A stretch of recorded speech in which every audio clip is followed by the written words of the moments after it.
శ్రీమాత్రే నమ. జయ గురు దత్తాత్రేయ నమ. ఈ వీడియోలో మనం కర్కాటక రాశి వారికి జూలై నెల మాస ఫలితాలు తెలుసుకుందాం.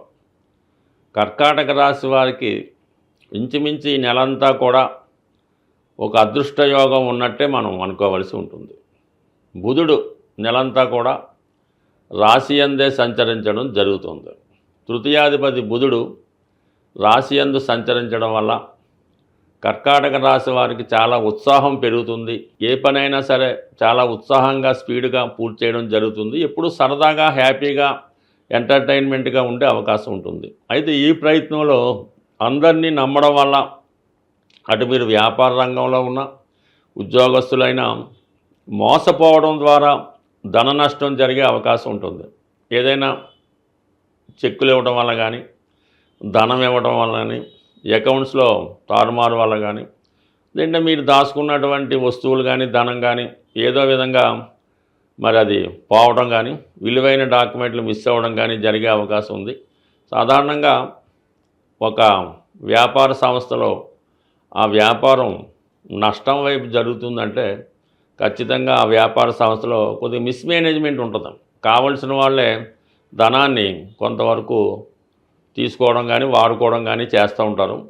మొగమాటం కొద్దీ కర్కాటక రాశి వారు వాళ్ళని ఏమీ అనలేకపోవడం వలన నెమ్మదిగా చాప కింద నీళ్ళగా వాళ్ళ వ్యాపారం క్లోజ్ అవ్వడం జరుగుతూ ఉంటుంది. మరి ఈ సందర్భంలో అటువంటి మీ యొక్క వ్యాపారంలో కానీ, మీ యొక్క సంస్థలో కానీ, వ్యక్తిగతంగా మీ ఇంట్లో కానీ జరగవచ్చు. కాబట్టి కొద్దిగా జాగ్రత్త పడడం అనేది మంచిది. అంటే ఇప్పుడు ఏమీ పెద్ద కనబడదు, దాని యొక్క ప్రభావం ముందు తెలుస్తూ ఉంటుంది. అది ఒకటి గమనించడం మంచిది. అలాగే చాలా కాలం తర్వాత మీ చిన్ననాటి మిత్రుల్ని, స్నేహితుల్ని తిరిగి కలుసుకోవడం జరుగుతుంటుంది. అప్పుడు చిన్నప్పుడు జరిగినటువంటి సంఘటనలు తలుచుకొని చాలా హ్యాపీగా ఫీల్ అవ్వడం జరుగుతుంటుంది.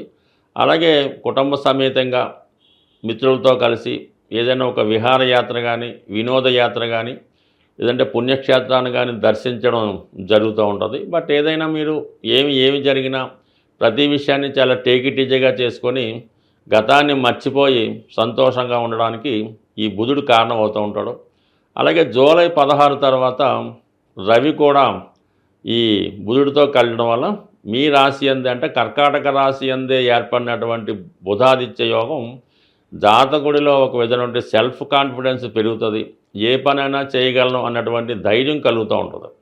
అలాగే ధనాధిపతి రాశిలోకి రావడం వల్ల ప్రభుత్వ పథకాలు మీకు అనుకూలంగా ఉంటాయి. ప్రభుత్వ రంగం ద్వారా కానీ, రాజకీయ నాయకుల ద్వారా మీకు ఏమైనా పనులు ఉంటే అవి మీకు నెరవేరే అవకాశం ఉన్నది. సో అలాగే మీరు ఏదైనా ఒక ప్రభుత్వ పదవిని ఆశిస్తున్నా, లేదా ఒక పార్టీలో చేరాలనుకున్నా, ఒక కొత్త ఉద్యోగంలో చేరాలన్నా ఈ సమయంలో మీకు అది రావడం జరుగుతుంది. కొత్త ఆదాయ వనరులు కనబడుతుంటాయి. అలాగే ఏదైనా చిన్న మైనస్లు ఉన్నవి సరి చేసుకుంటారు. ఇది విద్యార్థులకి చాలా లాభసాటిగా ఉంటుంది. కొంతకాలంగా విద్యనందు నెగ్లెక్ట్ చేసి ఇంకా ఎంటర్టైన్మెంట్గాను అటు ఇటు తిరుగుతూనే ఉంటారు. అందుకని మొన్న సెలవులు పూర్తయ్యాయి కాబట్టి ఇంకా పూర్తిగా వారు విద్యలో ఇన్వాల్వ్మెంట్ అవ్వకుండా కాలక్షేపం చేస్తుంటారు.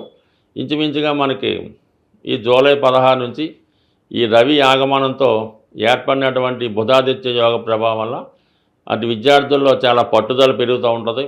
ఇంకా మీకు ఉన్నత స్థాయికి వెళ్ళే అవకాశాలు కూడా ఉండడం కానీ, మీకు అనుకూలమైన కాలేజీలో సీట్ రావడం కానీ జరుగుతూ ఉంటుంది.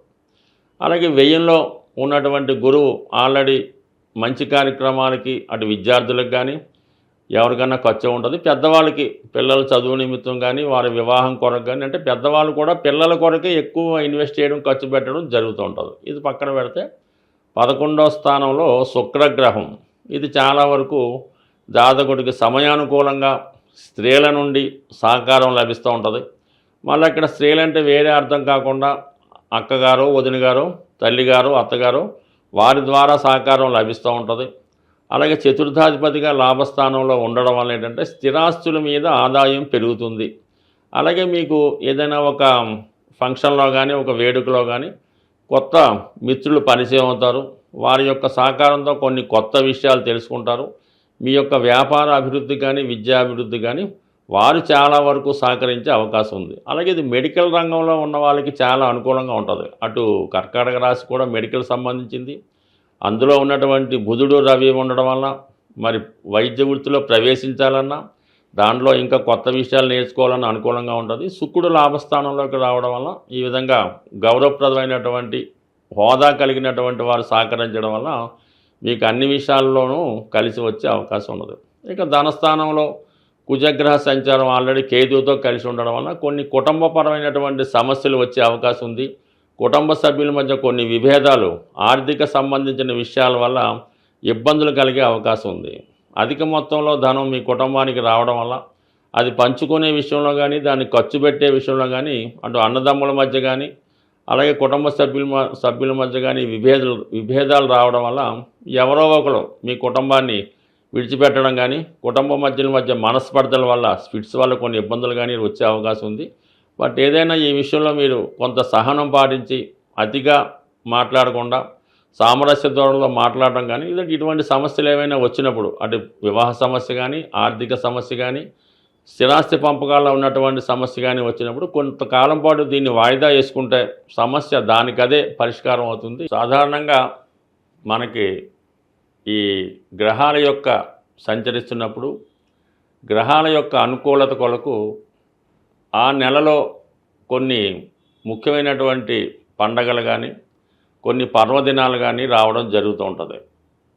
మరి మనం ఏ నెలలో అయితే సమస్యలతో ఉన్నామో ఆ నెలలో వచ్చినటువంటి అంటే కామన్గా మాస శివరాత్రి, సంకష్ట చతుర్థి కామన్గా చేసుకుంటూ మరి ప్రత్యేకంగా ఈ జూలై నెల 25వ తారీఖు నుంచి అంటే జూలై 25 నుంచి శ్రావణ మాసం ప్రారంభమవుతుంది. శ్రావణ మాసం ప్రారంభంతోనే మనకి వరలక్ష్మి వ్రతం అంటే శుక్రవారం స్టార్ట్ అవుతాయి. ఈ 4 శుక్రవారాలు అంటే శ్రావణ మాసంలో వచ్చినటువంటి మొదటి శుక్రవారం మొదలుకొని ఇంచుమించుగా నెలాఖరుకు వచ్చే 4 కానీ 5 కానీ శుక్రవారాలు ఉంటాయి కదా. ఆ శుక్రవారాలు స్త్రీ పురుష భేదం లేకుండా ప్రతి ఒక్కరూ విధి విధానంగా అమ్మవారిని పూజించుకోవడం, అంటే ఇంటికాడ వ్రతం చేసుకున్న వాళ్ళు చేసుకుంటారు, లేని వాళ్ళు అమ్మవారి ఆలయం దర్శించి అమ్మవారికి మీకు కలిగిన విధంగా ఏదో విధంగా అమ్మవారికి కానుకలు సమర్పించి మరి ఆ రోజంతా నియమంగా ఉండడం వల్ల వీలైతే ఆ రోజు కనకదారా స్తోత్రం పారాయణ చేయడం వల్ల కానీ, ఏదన్నా మీ యొక్క కుటుంబంలో స్త్రీలకి అంటే మీకు మదరో సిస్టరో వదిన గారులకో ఏదో ఒక శుక్రవారం వాళ్ళకి చీర జాకెట్ అటువంటి పశు సంబంధించినటువంటి కానుకలు ఇవ్వడం వల్ల అంటే ముఖ్యంగా మీరు శ్రావణ మాసంలో మీ కుటుంబంలో ఉన్నటువంటి స్త్రీలని సంతోషపెట్టడం వల్ల మీ ఇంట్లో ధనలక్ష్మి కొలువు ఉంటుంది, మీకు కూడా ఏదో విధంగా ఐశ్వర్యం కలిసి వస్తుంది. అలాగే ఇది మొత్తం నెలంతా కూడా ఆషాఢ మాసం ఉంటుంది కాబట్టి ఈ ఆషాఢ మాసంలో కూడా ఇది అమ్మవార్లకి ఇష్టమైన రోజు కాబట్టి, అలాగే వారాహి నవరాత్రులు కూడా ఇదే సమయంలో అటు ఇటుగా జరుగుతుంటాయి. వీటన్నిటిలో మీరు మీ గ్రామ దేవత ఎవరైతే ఉంటారో, మీ కులదేవత ఎవరైతే ఉంటారో ఆ దేవాలయాన్ని దర్శించి అమ్మవారికి ఒడిబియ్యం సమర్పించడం వల్ల ఏదైనా మనం ఈ లక్ష్మీ స్వరూపాలైనటువంటి అమ్మవారిని పూజించుకోవడం వల్లకి అనువైనటువంటి రోజులు ఈ శ్రావణ మాసం అలాగే ఆషాఢ మాసం. అందువల్ల కంపల్సరీగా మీ గ్రామ దేవతను సందర్శించుకొని ఆ అమ్మవారి యొక్క ఆశీస్సులు పొందడం వల్ల ఆర్థిక పరంగా చాలా సక్సెస్ పొందడం జరుగుతూ ఉంటుంది. అలాగే వీలైతే ఈ నెలలో ఏదో ఒక సోమవారం కానీ ఏ రోజన్నా పర్లేదు శివాలయంలో మారేడు దళాలతో శివుణ్ణి అభిషేకం చేయడం వల్ల మీకు ఎటువంటి ఆర్థికపరమైన సమస్య ఉన్నా తొలగిపోయే అవకాశం ఉంటుంది. స్వస్తి.